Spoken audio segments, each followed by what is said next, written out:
Kedua bersaudara yaitu Fahmi dan Saed Omar Kodum tewas akibat tembakan tentara Israel di sebelah timur kota Gaza.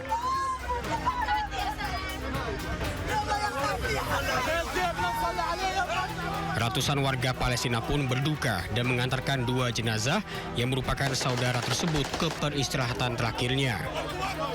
في قلب الصناعة قبل طرمبة الشوة في صناعة قاعدين في قلبها نازحين في قلبها بقوا نازحين هم بعيد كثير بيجي حوالي يمكن 300 400 متر بعيد عن الخط الأصفر هم بعاد عن الخط الأصفر بعدين في يعني ناس يعني في قدامهم ناس وفي وراهم ناس هم.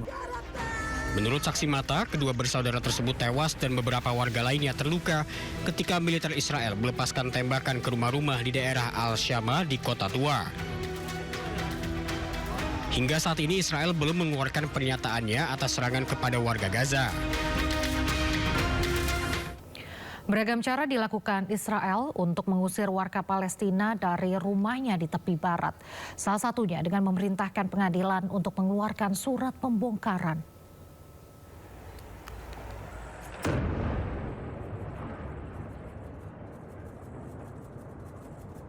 Tentara Zionis Israel meledakkan rumah warga Palestina almarhum Mahmud Al-Aqdad di Jalan Halawa di Nablus tepi barat Sabtu siang. Pembongkaran ini terjadi beberapa bulan setelah Mahmud Al-Aqdad syahid setelah kendaraannya ditembaki pasukan penjajah Israel pada 28 September 2025 lalu. Emad Al-Aqdad, kerabat korban, mengatakan rumah itu menampung 5 keluarga.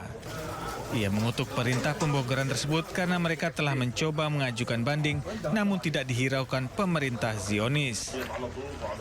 شعب صابر احنا بأرضه احنا وبص شعبه والعالم كلها عارفه قضيتنا بايش ينجحوا هذه سياسه فاشله انك تيجي تهد بيت انت بنص سكانه وبنص حارته وتيجي تمحي تاريخه وتمحي آثاره. Direktur Layanan Ambulans untuk Palang Merah Palestina di Nablus, Ahmed Ahmad, mengatakan bahwa penghuni rumah tersebut telah diteror setelah terbitnya keputusan sepihak tentang pembongkaran.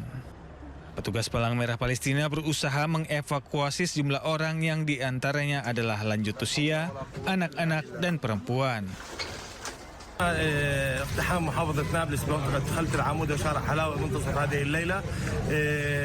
تم محاصرة منزل عقاد الذي تم تبليغهم بهدمه منذ فترة.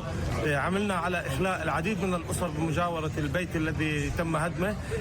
كان هناك عدد كبير من رجال السن، من الأطفال، من النساء.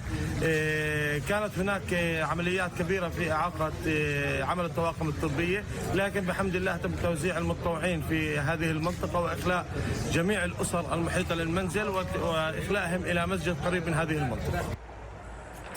Menurut Kementerian Kesehatan Palestina, sejak 7 Oktober 2023, lebih dari 759 warga Palestina telah syahid akibat serangan pasukan atau pemukim Israel di tepi barat. Pemirsa, Iran menyerang kawasan industri Israel di kawasan Neot Hofav. Kepulan asap membumbung tinggi di atas kompleks industri dan petugas mengaktifkan protokol kedaruratan.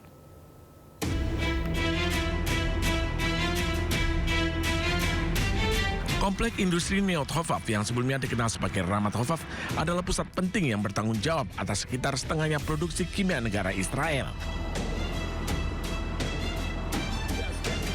Kepulan asap tebal membumbung di atas komplek terlihat saat tim pemadam kebakaran berupaya mengendalikan kobaran api di gudang.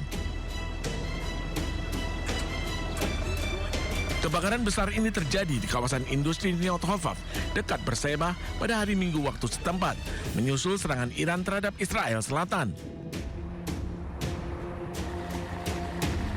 Pengelola menginformasi bahwa satu orang mengalami luka ringan di lokasi kejadian dan telah dirawat oleh petugas medis. Total ada 11 orang yang terluka terkena serangan rudal Iran dan kini dirawat di pusat medis Soroka di Berseba. Petugas pun mengaktifkan protokol darurat. Amerika Serikat mengirimkan ribuan pasukan tambahan dari Divisi Lintas Udara ke-82 ke kawasan Timur Tengah. Sementara itu, lebih dari 1 juta pejuang Iran dimobilisasi di tengah meningkatnya spekulasi rencana operasi darat oleh Amerika Serikat dan Israel.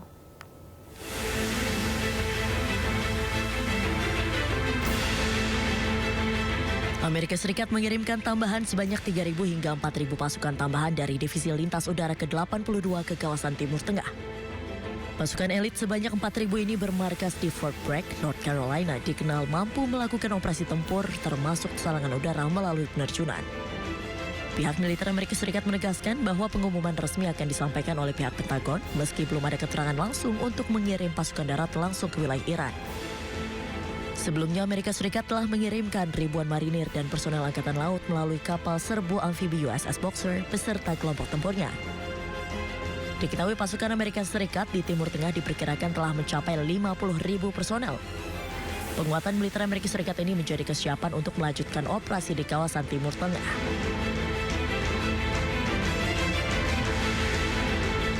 Sementara itu di sisi lain, Teheran menegaskan kesiapannya menghadapi kemungkinan konfrontasi langsung di wilayahnya.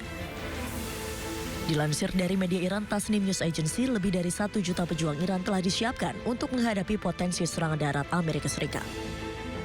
Laporan ini muncul setelah kabar mengenai operasi darat terhadap Iran diduga telah direncanakan oleh AS. Media militer Iran menyatakan kesiapan penuh dan menyebut wilayah Iran sebagai medan tempur bagi pasukan yang terlatih. Selain itu juga terjadi lonjakan pendaftaran dari kalangan pemuda ke Basij, Garda Revolusi Iran dan militer untuk ikut serta dalam potensi konflik darat.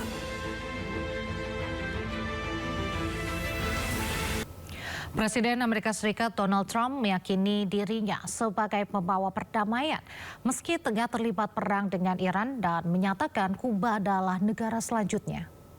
Well, I'll tell you what. So I told you that I settled 8 wars. That means millions and millions of people. And some of those wars were going on. One was 34 years, one was 32 years, one was 29 years, one was 22 years. They were long-term wars and a lot of people being killed every year. So I've saved millions and millions of people. And I mean, I know it doesn't sound right for me to say this, but I'd love my legacy to be made as a great peacemaker, because I really believe I'm a peacemaker. It doesn't seem it right now, but I think I'm a peacemaker. Paus Leo XIV kembali menyuarakan penolakan perang. Penolakan tersebut ia sampaikan kala memimpin ibadah misa Minggu Palma di Vatikan.